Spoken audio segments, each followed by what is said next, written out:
আমার নাম শেখ আজিফুল হক। আমি মুগবাসান গ্রামের কেশপুর ব্লকের অন্তর্গত বাসিন্দা, স্থায়ী বাসিন্দা। আমি 2018 সালে রসায়নবিদ্যা নিয়ে স্নাতক পাস করেছি।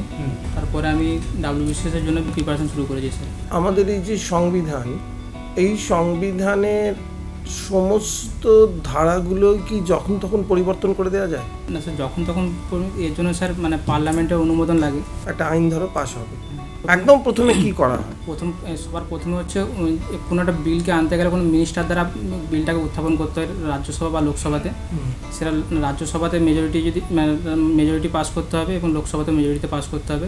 মেজরিটিতে পাস করে তাহলে তারপরে রাষ্ট্রপতি যদি সাইন দিয়ে দেয় তাহলে স্যার ওটা বিলটা অ্যাক্টে পরিণত হবে।